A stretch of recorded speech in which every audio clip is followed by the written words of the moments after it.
Welcome in, everybody, to the Flagship podcast. I am Chip Brown of Horns247.com, joined as always by the managing editor of Horns247, the one and only Taylor Estes. Taylor, it's game week. Are you ready? I am. I'm definitely ready. The off season has been really exciting, Chip, for Texas, but talking season ends now. We got to see. We got to see the progress. On kind of spill over onto the field with the play when Texas kicks off on Saturday against Louisiana Monroe. Are you ready?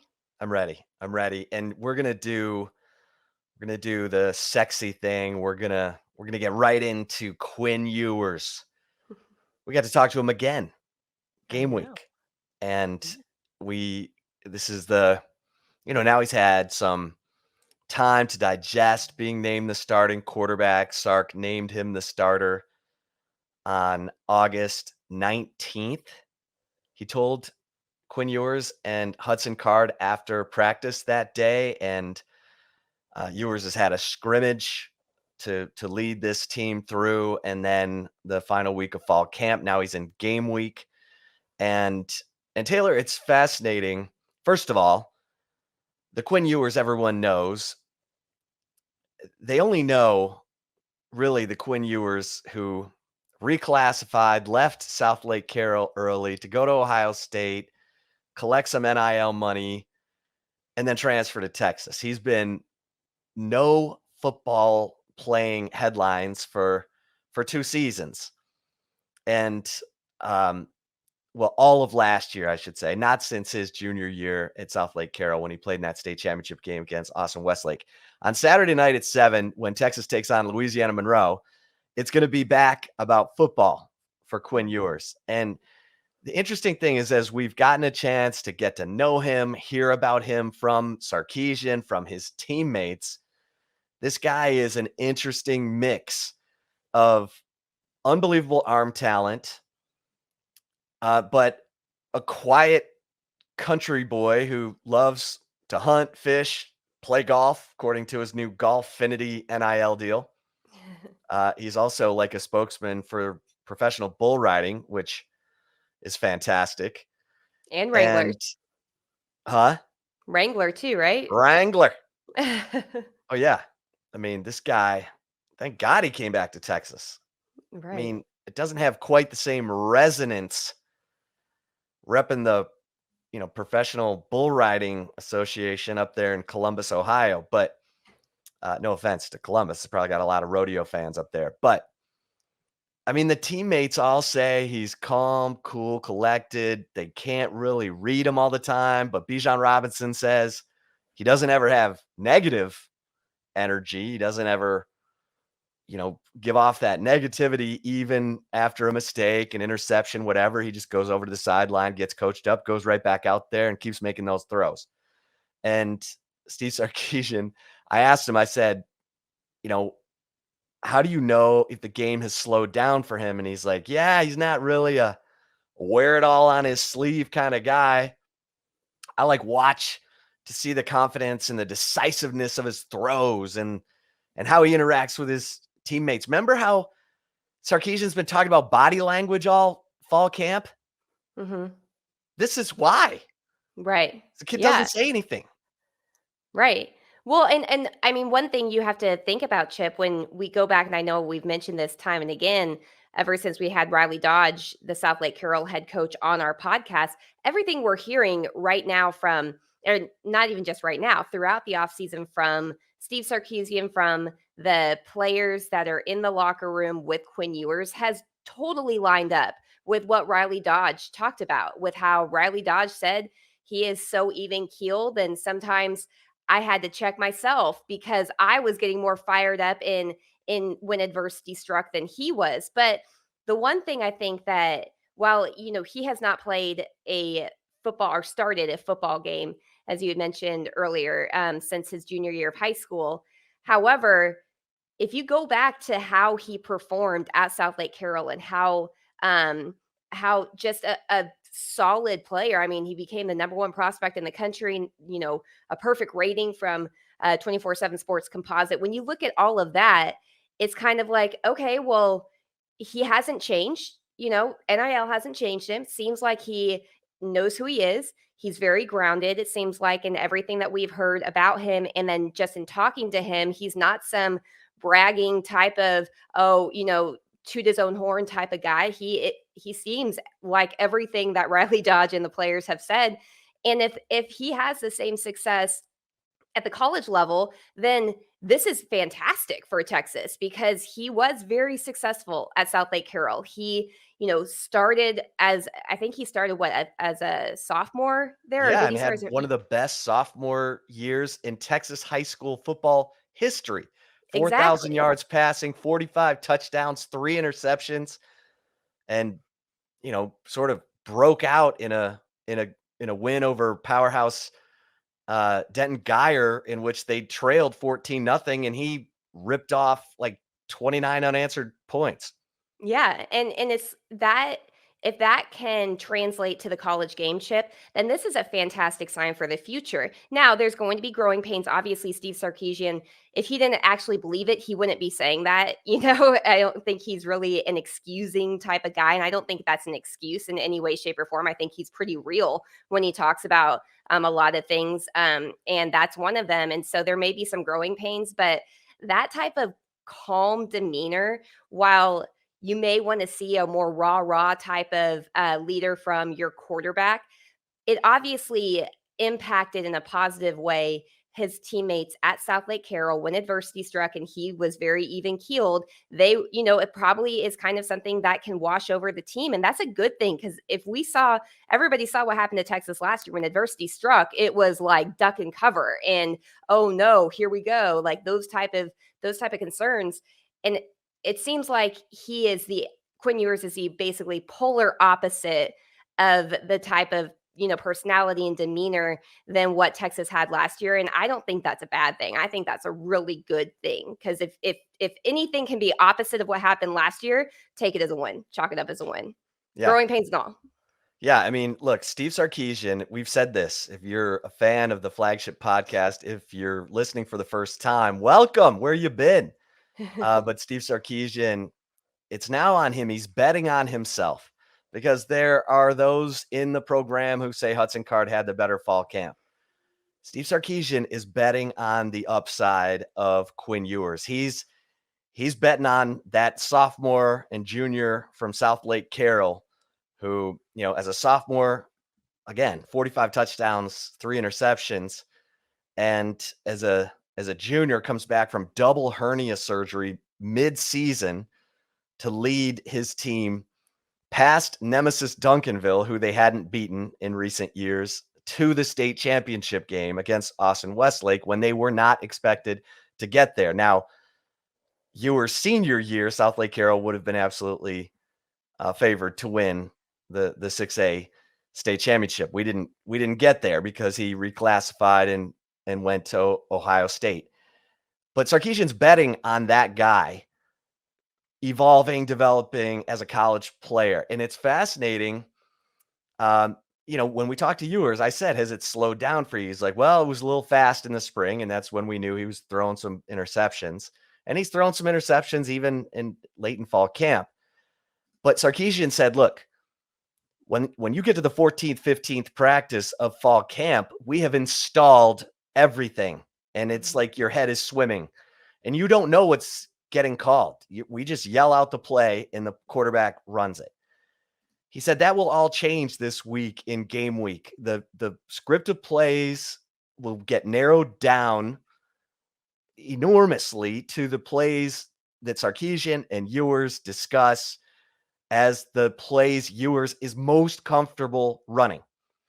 And he's got Bijan Robinson and he's got Xavier Worthy and Jordan Whittington. And I can't wait to see these tight ends for Texas. Jatavian Sanders, Sarkisian says, has the best freaking hands on the team. In other words, Ewers doesn't have to do it all himself. He's got guys. So I'm fascinated. I think everyone, this guy's must-see TV. I mean, he's been like everything you'd want on entertainment television from a off-the-field headlines perspective. He's intriguing. He's an enigma, Mhm. and he's done radical things like leave high school early to take NIL money. You got all that. People have their own opinions on that stuff. We say slow down on that because that may not have all been his idea. But anyway, now we get down to the football, and we'll see, Taylor, because everybody's watching to see where this kid is, knowing that number one Alabama's rolling into town 7 days later. Yeah, and with all of that said, you still have to temper your expectations a bit for him because as I said, Steve Sarkisian bringing up the fact that there's going to be growing pains is an intentional thing. It's not him excusing the situation, it's him being real. And you and I we've talked about this all year, I feel like, there's going to be growing pains regardless of which quarterback was going to be named the starter, but especially with Quinn Ewers. If he doesn't come out, with a perfect stat line or, maybe make some freshman type of mistakes that you typically see a lot of freshmen making, it doesn't mean that he sucks. It doesn't mean that he's a bust. It doesn't mean he was overrated. It doesn't mean any of that. It means that he's young. And as you mentioned, I believe it was last week on the show, Vince Young had growing pains and look at what happened to him. And so, when you talk about Quinn Ewers, he is kind of an enigma. And honestly, let's be honest, next year, with Arch Manning committed and expected to sign in December, Texas is going to have two quarterbacks that are the enigma type of players because they have been so highly touted and so unique in what they were as a recruit and what they will ultimately bring to Texas, similar to how Vince Young was. I mean, these are both very unique type of guys, but they're kind of similar a little bit, Chip. It sounds like the demeanor of both Arch Manning and Quinn Ewers are pretty similar when you talk about just kind of, they may be this big brand, big name that follows them, but really they don't care too much about that. It's all about playing football, just hanging out with friends and doing things that kids, typically like to do. But there's no doubt that the spotlight is going to be on Quinn Ewers this year. And I feel like just the way he has handled himself throughout the process and just kind of been that quiet guy still. I feel like he's primed to have that spotlight on him, and I don't think it's too big. And maybe I'm making a hot take that I'm going to look back on in a few months and be like, "My gosh, that was a terrible take, Taylor." But I do think that everything we've heard about him from his high school coach to his players or his teammates to Steve Sarkisian, everything that you hear about Quinn Ewers is really the same, and it's all that he's just really just kind of down to earth and stuff. And I just feel like a guy like that may be more it may be easier for him, who's the spotlight's been on him for a while. It may be easier for him to transition with the spotlight being on him once he does take the field. And maybe I'm crazy, I don't know, am I crazy? No, we'll see. We'll see. You don't know what you have ever on a football team until you see it in adversity, um, how he interacts with his teammates. And look, Texas, you see it right there on the screen, is a 38-point favorite to beat Louisiana Monroe, who's coached by Terry Bowden, and the defensive coordinator is Vic Koning, who led West Virginia to the best defense in the Big 12 in 2020. I mean, they got some coaches. I just don't know if they have enough players yet, but they do have 8 starters back on offense, including their 6 of their top 7 pass catchers, and a guy named Boogie Knight is their top receiver. Love that. I do too. Um, so Boogie Knight will at least test this Texas defense a little bit. Let's see how the Texas defense does in its look. Steve Sarkisian gave us a checklist of things to look for. One of them is tighter pass coverage on the outside so that they can free up a safety to help stop the run. Does anyone remember how bad Texas was at stopping the run last year? That is the number one priority checklist item for me. And everyone's going to talk about Quinn Ewers. Quarterbacks get all the attention, and rightfully so. It's his debut. We want to see what he looks like after all the talk. But this whole season is going to come down to whether this Texas defense can stop the freaking run, because they got run over by teams like Oklahoma, Oklahoma State, and Baylor last year. When they led by double digits in the third quarter of those games, they got mauled on the ground in the fourth quarter of those games. So, Sarkisian gave us a checklist.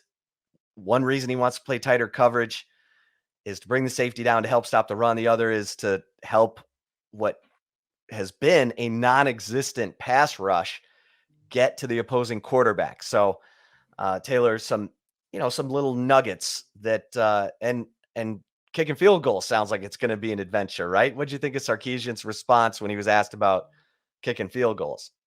I mean, it kind of my initial takeaway, and he did say that this, the kicking competition will continue into game week.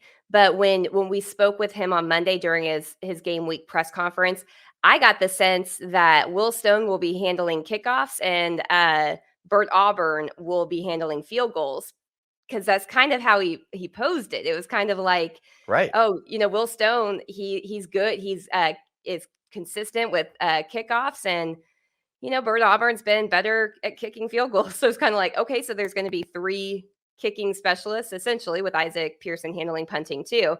That was my take. What was yours? Yeah. I mean, Cameron Dicker should feel really good right now, but he doesn't because he's not on an NFL roster, and he should be. He should be playing for the Dallas Cowboys.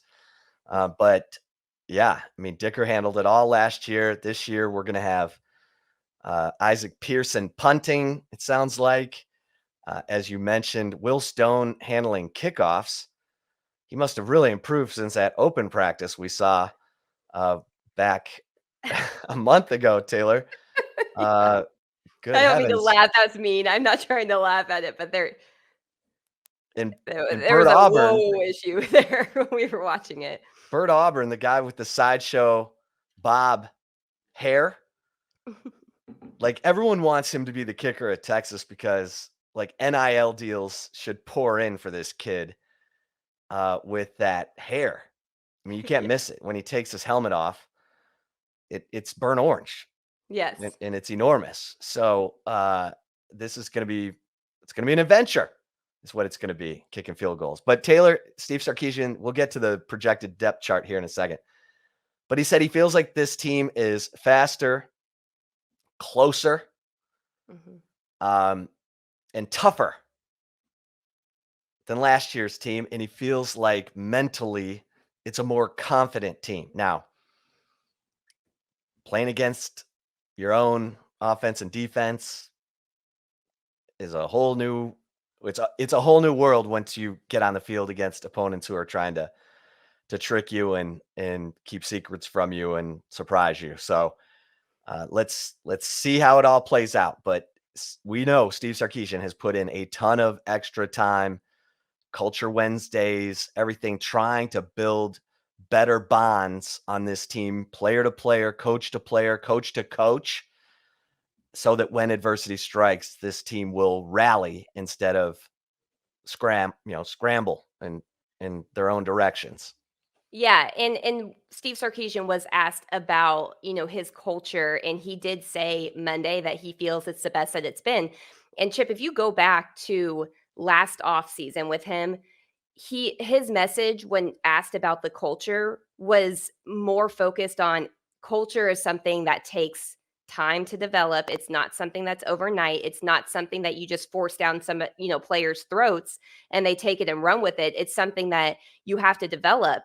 And the talk about it this whole offseason has really shifted more into this is developed a little bit more. And I think that's a positive stance. I don't think it's coach speak personally. Now we'll see, when adversity strikes in a game, but I don't think this is some talking points that Steve Sarkisian, is telling Texas media relations to, or he's, saying himself and then telling Texas media relations to pass along to the players to speak about when they do, meet with the media. I think it's real, and you'll see how strong that culture is, come this Saturday and then into the season.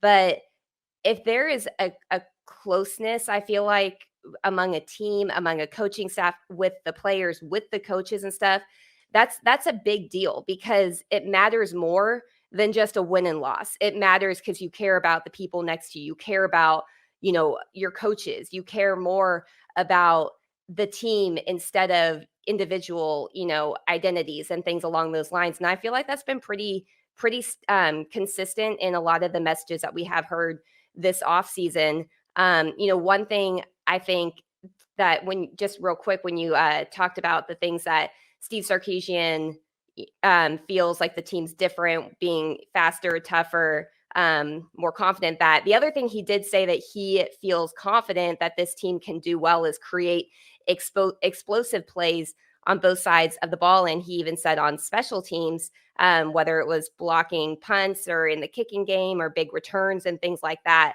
So that's something you want to see that come game time. But when you talk about the explosive plays, getting turnovers and stuff on defense, you better pray if you're a Texas fan that does come to fruition this season, because turnovers were not, easy to come by last year for a lot of this. And so that's something, the fact that he's saying that not just on the offensive side, I think nobody has any question that Texas can create explosive plays on the offensive side when you look at the skill talent that they have, the Xavier Worthies, Jordan Whittingtons, Bijan Robinson, Roshan Johnson, all of that, even with a redshirt freshman quarterback.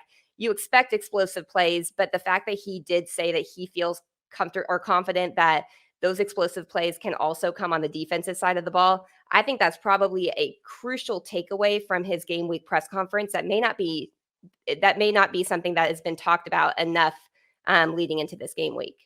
Yeah. I mean, I think uh I think Quinn Ewers, when we talk about Quinn Ewers, his deep ball, I mean, that's everything we've heard from Riley Dodge, the head coach at South Lake Carroll, to teammates is this kid is special at feathering a deep ball and having it land right where it needs to in the breadbasket of his receiver. And that's exciting because Louisiana Monroe was 125th in the nation in pass defense last year, and they just lost their best cornerback, Josh Newton, to TCU. I mean, they lost him after last season. The big programs, as Terry Bowden said in our flagship podcast interview, the big programs come and take the best players from the Sun Belt. And he said, that's just part of life. We have to keep recruiting, keep recruiting, keep recruiting. So there should be opportunity for some of those explosive plays you were just talking about on offense. And then they love Keelan Robinson. They love Roshan Johnson on special teams. Keelan Robinson is I mean, he's the assassin that they try to get lined up in a way that he can block kicks. He did it Right. last year. He's the guy this year. And then, we'll see what they do in the return game. It's been Xavier Worthy on punts, but Keelan Robinson is a guy I think they want to get more opportunities for because he is such a grinder and a guy who does everything right. So I think this will be fun to watch. And that sort of leads us into the projected depth chart, Taylor. Everyone wants to know how many freshmen are going to start on the offensive line. It's going to be two. You got Kelvin Banks at left tackle, and you got Cole Hudson at right guard. And both of these guys are coming off injuries suffered in the scrimmages. But from what I'm hearing, they're going to get the start. They're going to be out there, whether they're on a limited snap count and they bring in other guys. Obviously, Texas is hoping as a 38-point favorite that they can put some distance between themselves and the Warhawks and get all these guys playing time in this game because it gets a whole lot harder after this game. So it's exciting and terrifying. It's Yeah. exciting that you've got a guy like Kelvin Banks who everybody says is mature beyond his years, mentally, physically, he gets it. His technique is more mature than you'd expect. And Cole Hudson, who was an early enrollee, went through spring, um, is a guy who has that smart, nasty demeanor. And my God, Christian Jones was going on and on about Cole Hudson. That's my guy.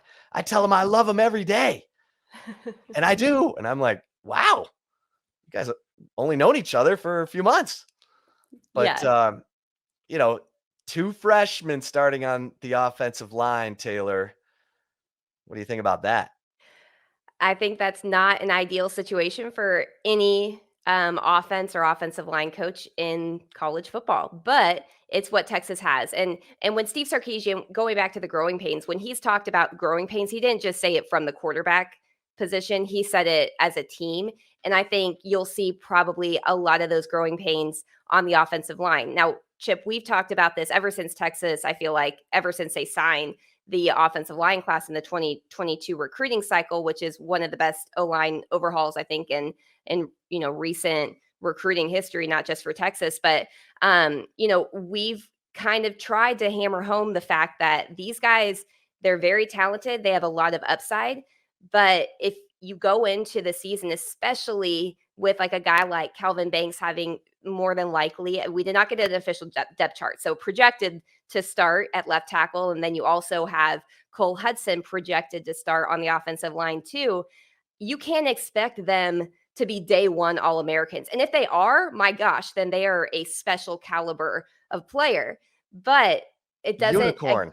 Exactly. I mean, seriously, they would be absolutely a unicorn if that did come to fruition as true freshmen, starting, especially with Kelvin Banks not going through spring ball. Cole Hudson at least did go through spring ball, but still, very, very green there.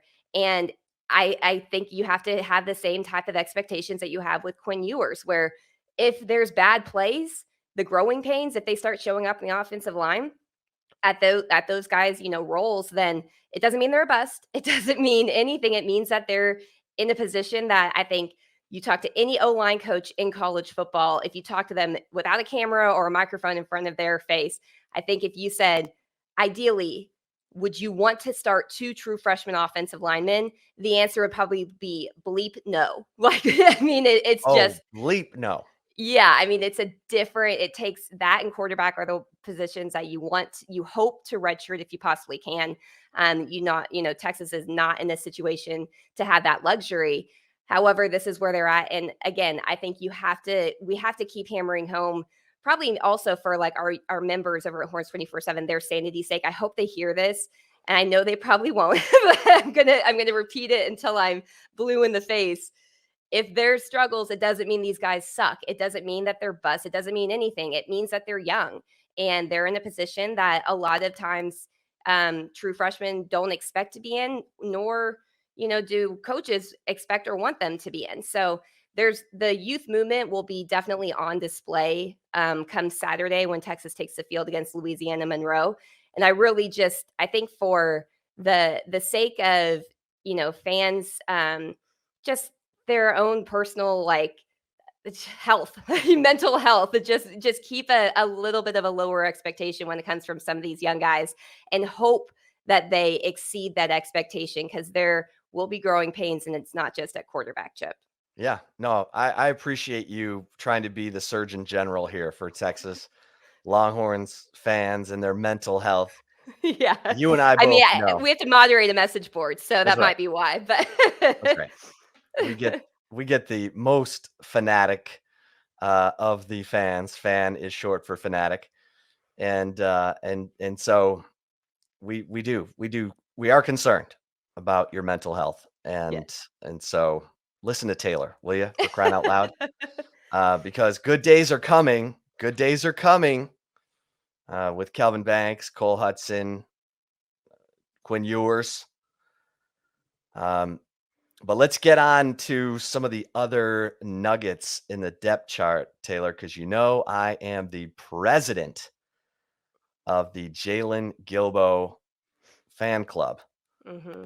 And I'm just telling you, Texas fans, number 13 in your program, number one in your heart, Jalen Gilbo.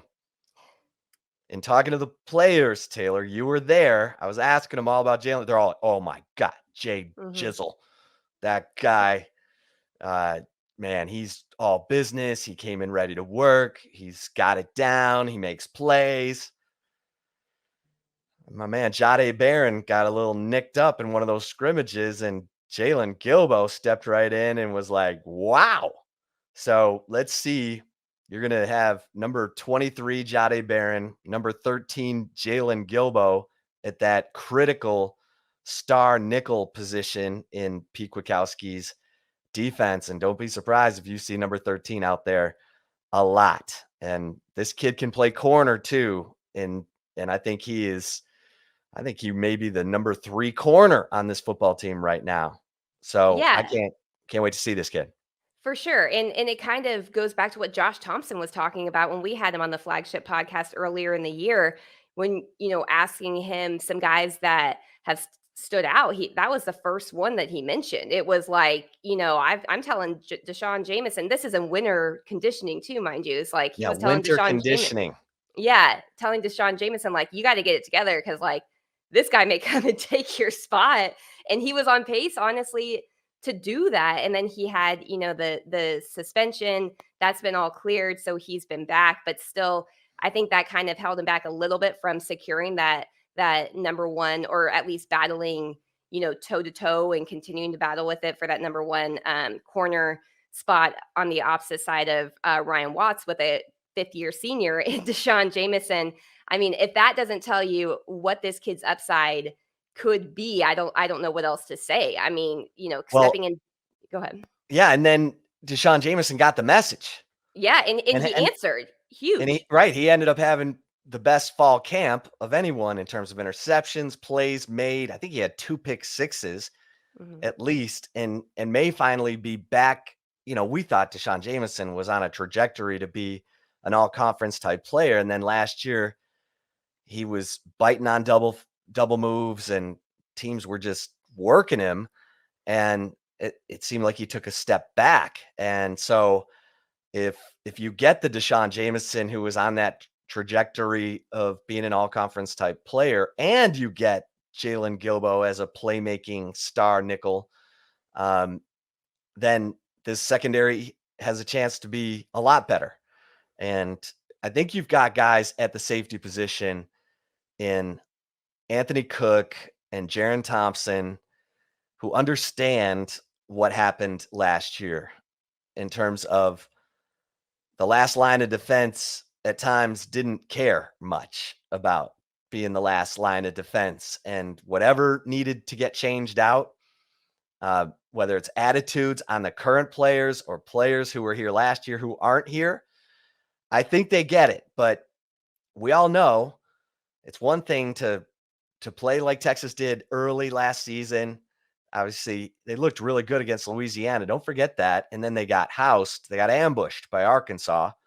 But then they, just demolish Rice and Texas Tech and look like they were on their way to demolishing Oklahoma before the second half of that football game. And that put doubt in that locker room that they could not get rid of. And in fact, it compounded into a 6-game losing streak. So I think these players in the secondary get it.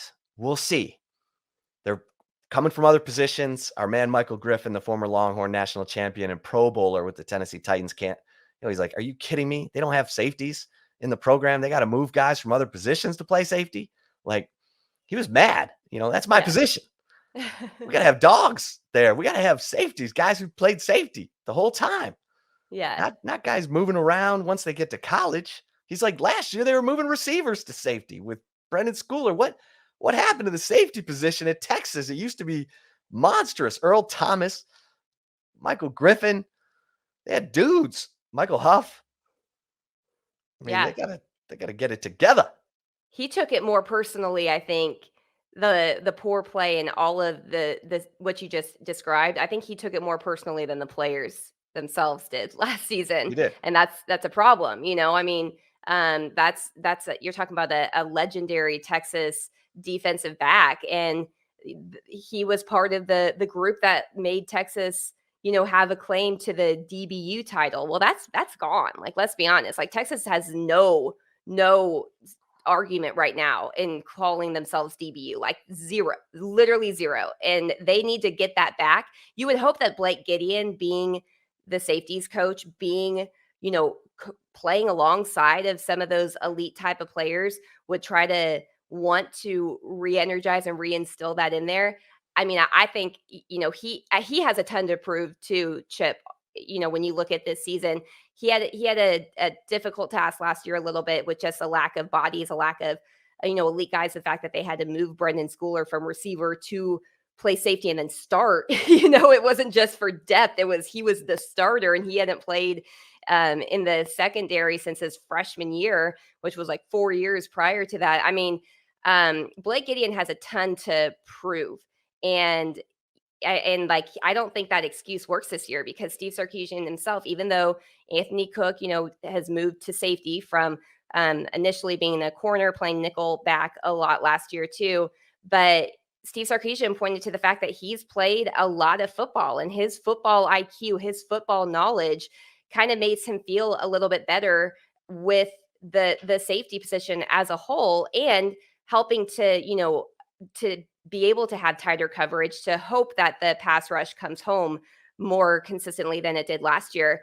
I mean, I feel like Blake Gideon has no excuses this year, especially when Steve Sarkisian's sitting there saying, "Yeah, Anthony Cook moved positions, but he's played enough football," and so he's not looking at it as an excuse. It's like, Gideon, my man, let's get these guys back to the standard of DBU, and he's got to do it. I think, Chip, and maybe that's putting too much pressure on him, but I feel like of all of the coaches, I mean, people want to talk about Pete Kwiatkowski. I feel like of all of the coaches that had the most to prove, it might be him.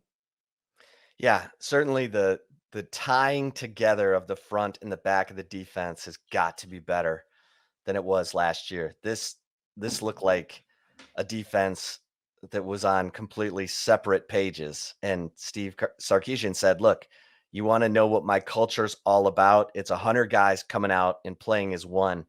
And he said, "Hopefully you're going to see that Saturday." And if that's the case, and these guys really are picking each other up when adversity strikes instead of pointing fingers or pouting or taking their ball and going home, then it's going to be a better year.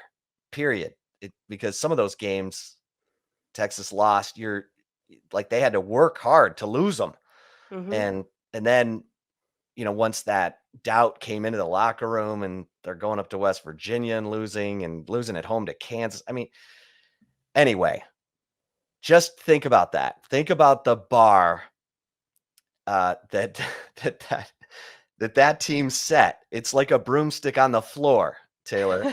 I It's mean, if like you the can, limbo bar that you can never get under unless you're like an ant, essentially. I mean, just walk over that bar because that's all it's going to take to elevate from what we saw in the final six of the last 7 games last year. So you got a lot of guys back from that team, especially on defense, and that's where I want to see the most improvement. I think we're gonna, touch on this and love it or leave it, but I mean, I want to see a defense that absolutely swarms the football, and if that's happening, then okay, all right, year two, the kids are getting the message from Pete Kwiatkowski, whatever tweaks Gary Patterson helped him with, great.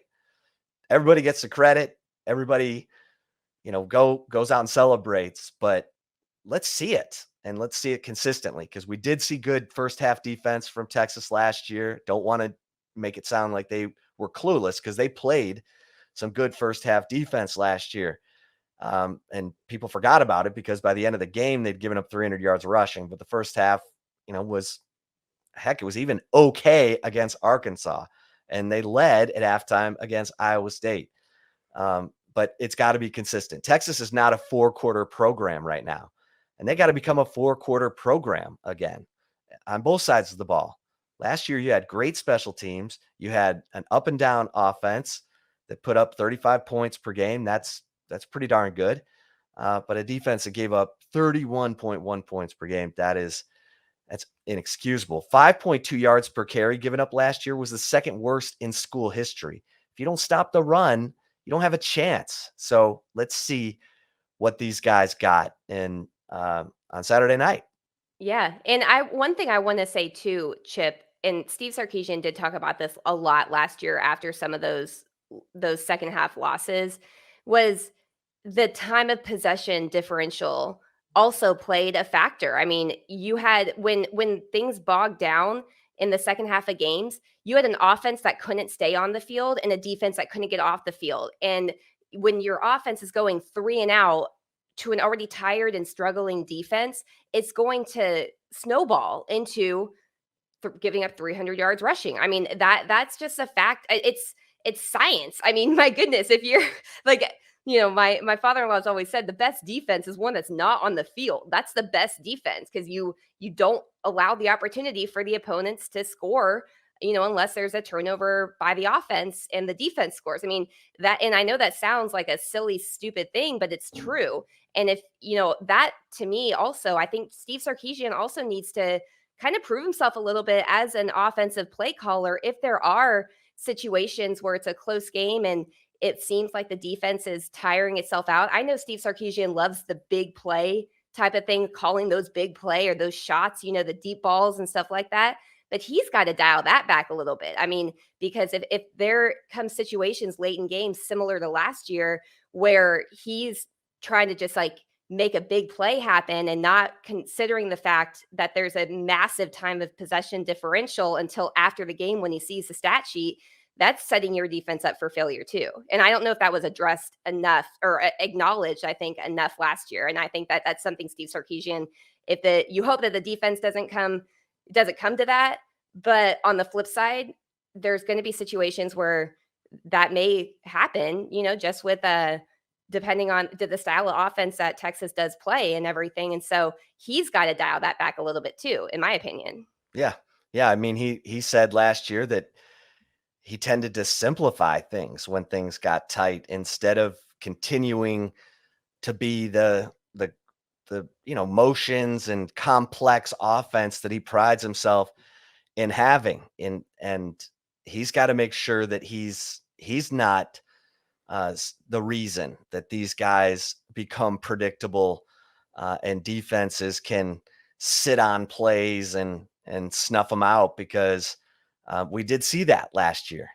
And you don't want to see Sarkisian with that look where his eyebrows are going like this, because that's a bad look. We like the Steve Sarkisian, or Texas fans like the Steve Sarkisian who's got a confident look on his face. Not so. Let's see if he's learned that, and it's going to be even more challenging with a young quarterback who is still learning how to watch film of college defenses. Taylor, I asked him about it, and Mm-hmm. he said, yeah, there's no doubt it's different, like night and day different. He said in high school, coordinators would run three coverages, and it was kind of easy to see what it was. He Right. said, defense in college, they run a ton of stuff. They'll run man and zone on the same play, quarters, coverage. And he said, the tip-offs are way smaller, way more subtle. The rotation of a safety, the depth of a cornerback. And he's got to read all that within 2.5, 3 seconds. So it's going to be fun. It's going to be up and down. It's going to be wild, and it'll all start Saturday night. You It ready will. for some love it or leave it? I am. Before we get to love it or leave it, we're going to take a really quick break, but stick around because we have more football talk coming up. Stay tuned. We'll be right back. And if you're watching us on the Horns 24/7 YouTube channel, we will roll on here. Chip, before we get to love it or leave it, I just wanted to remind some of our listeners and our viewers over on the YouTube channel that we will have a post-game reaction show, podcast and video coming out after every game this season. It'll either drop Saturday night or first thing Sunday morning, depending on the time that the game does end. And if it's a we don't get home until 1 a.m. and then start recording, it's probably going to come out first thing on Sunday morning. But keep that in mind. Late Saturdays, Sundays, there will be an additional episode of the Flagship podcast recapping the game that we did watch. And then moving forward on, I guess I can kind of tease this, on this upcoming Monday, we will have one of our Alabama 24/7 beat reporters that will be joining the show to preview Alabama. That'll drop on Monday morning. And then, as usual, our weekly commentary show will continue on Wednesday mornings throughout the football season. But with that said, you ready for some love it or leave it? Let's go. All right. My first one for you is love it or leave it. Texas covers the 38-point line against Louisiana Monroe on Saturday. Okay, I'm not about to say that a team coming off a 5-7 season is going to cover a 38-point spread. They opened as a 39-point favorite, and the line has come down to 38. I agree. I think Texas wins, but I don't think they win by 38 because of all the things we just talked about. A lot of uncertainty, a lot of newness. Let's just see if these players can be more connected and and be faster and tougher and closer. All those things that Steve Sarkisian said. Taylor, how about you? So I'm leaving that. I'm Yeah, leaving that. I feel like that's the safe bets. I'm also going to leave it, and if they do cover, that's a good sign. I'll say that. But just because of a lot of the new, not even just the new faces. I mean, across the board, there's a ton of new faces on the team, not just at quarterback or on the offensive line. Just, I mean, it's a very Field goal young kicking. team. Yeah, everything. I Those are mean, points. yeah, if you go over to Horns 24/7 when you have a chance and check out our projected depth chart, and if you really want to see a visualization of how young this team is, just look at the next to the names what year in college they are, because there's a lot of underclassmen there. So with that said, I think Texas wins. I think they win big. I've got to see a lot of things, I think, before I'm going to sit there and say that Texas is going to win by more than 7 touchdowns or 5 touchdowns, excuse me, against an opponent. So I'm going to agree. I'm going to leave it, but I still think Texas wins big. Okay. Love it or leave it, number 2. Second one is love it or leave it. Quinn Ewers will throw for 3 touchdowns with 1 interception in his Longhorns debut. 3 touchdowns with 1 interception. You know what? I'll love this. I'll love this. He may even throw for more than 3 touchdowns, and he'll probably throw 1 interception. I was looking back at, because we've said on the Flagship podcast, I've said Shane Buechele's 2016 freshman season, where he played 12 games and threw for 21 touchdowns with 11 interceptions, is probably a good measuring stick for Ewers. And I did go back and look, Taylor. Now, he was playing against Notre Dame in his freshman debut. A Notre Yeah. Dame team that went 4-8. Remember. Okay. Okay.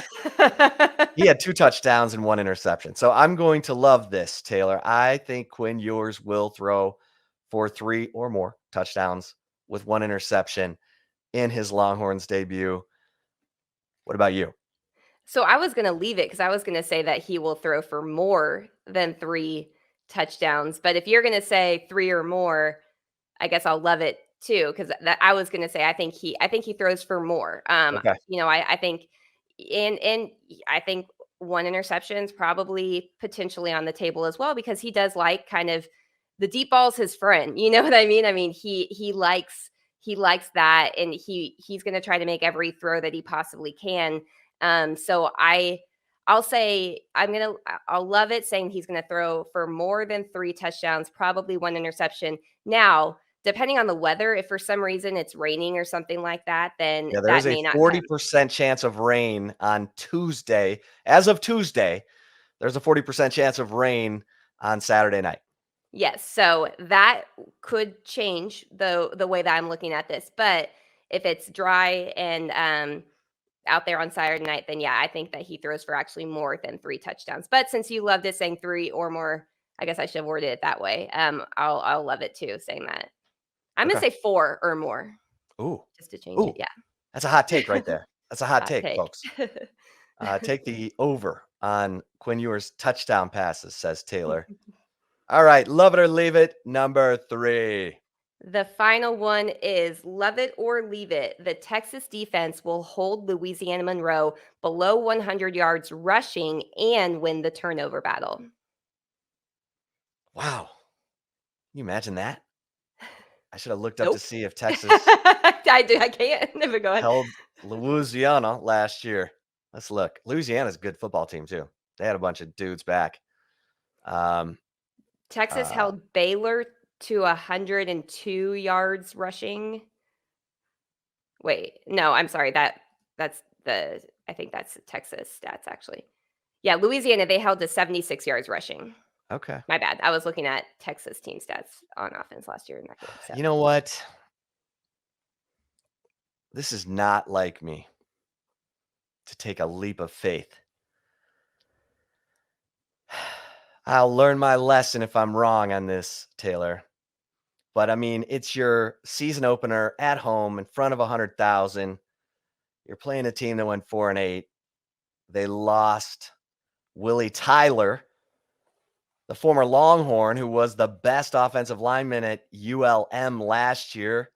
Why? Because he got recruited by Rutgers. Of course, Terry Bowden told us on the Flagship podcast, we are a farm system for the P5 programs. They come and take all our best players. So I'm going to love this. Oh my gosh. Probably shake my head. But I will love this. Texas defense, I'm giving you the benefit of the doubt with no Willie Tyler to fend off that Texas defense that the Longhorns can hold ULM to below 100 yards rushing and win the turnover battle. I'm going to love that. Taylor, you? oh, man. I said I wasn't gonna give benefit of the doubt on, No.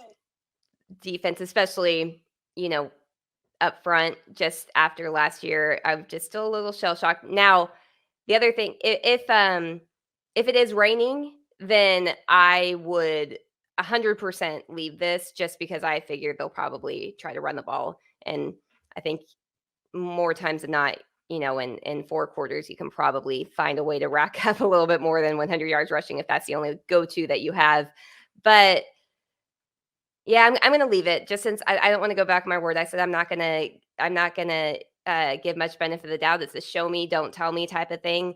And so until I see it, I'm gonna have to just stick with my guns so it doesn't seem like I'm wishy washy when it comes to these things. So I'll leave it. I could see it happening, but I'll just leave it so I don't since I said that earlier.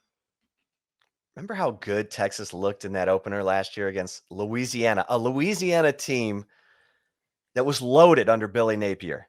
Yeah, it was a top 25 ranked team, and I think they finished the season ranked in the top 25, didn't Yeah, they? Billy Napier got Yeah. the Florida job.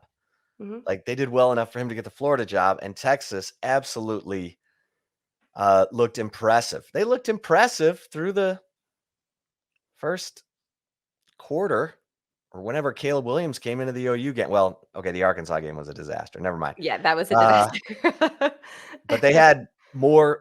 They were in that 4-1 start. They had some impressive moments. Let's put it that way. Yes, I think So that's now they that's got fair. to etch a sketch all that negativity from that 6-game losing streak and come out and play like that and then keep building on it. Don't let that bar graph go down. Yeah. There's been too much of this. It needs to just go tick, tick, tick, tick, tick, tick, tick, tick, tick, like you're going up that roller coaster. Even if it's slow and just tick, tick, tick, tick, tick, tick, tick, tick, tick, tick, just keep it going up for crying out loud. That is the sign of a well-coached team, Taylor. We say it every week here on the Flagship podcast. The sign of a well-coached team is week to week improvement. That's all we want to see. That's it. Yes, That's all we're that's asking. it. Yeah. All right. I don't know if we'll see much week to week improvement from week 1 to week 2 though with Alabama coming to Good point. Austin, but conference play, week to week improvement. That's the expectation. It's not a lot to ask. Big 12 wide open this year. Let's see it. Good point. I mean, there's talk that this could be the best Alabama team Nick Saban's ever had. He may have 2 Heisman winners on this team with Bryce Young, who already has the Heisman, and Will Anderson on the other side of the ball. And don't Come forget about on. You think that Heisman voters are going to vote a defensive player? They hear that and they're like, blasphemy. Defense, always quarterbacks. you Best know what quarterback though? on the best team. Just kidding. He should. He should. I mean, he's He's a beast. he's got momentum because he was a finalist last year. Yeah. He's got a I chance. hope.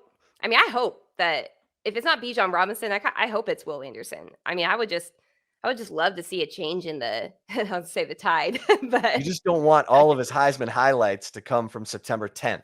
no, no, You don't absolutely. want him up there in New York with with Fowler and Herb Street won't be there this year because he's working for Amazon now. You don't want, up you don't want Will Anderson up there with Fowler and Desmond Howard or whatever. And all of his Heisman highlights are him, turning Quinn Ewers into a bobblehead. We don't want that if you're a Texas fan. Okay. Enough about that. We'll have plenty of Alabama talk on next week's Flagship podcast. And as Taylor said, make sure you're paying attention Monday morning because we are expecting to talk to Travis Ryer of Bama Online. We'll have you all primed and ready for Texas and Alabama, September 10th in Austin at 11 a.m. Kegs and eggs. But for now, it's the ULM Warhawks and the Longhorns at DKR, 7 o'clock Saturday night. We will be back to talk all about it, folks. Thanks for listening today. And for Taylor Estes, I am Chip Brown. Until next time, we'll see you over at horns247.com, where we just put out a story that Texas is adding beach volleyball as its 21st intercollegiate sport starting in the spring of 2023. So go check that out and all of the football content. My goodness, you'll be just loving it. You have all kinds of reading before bedtime, reading when you wake up, reading at work, reading after work, reading when you're supposed to be helping your kids. It's fantastic what we do for you. All right. For Taylor Estes, I'm Chip Brown. Until next time, stay safe and keep the faith.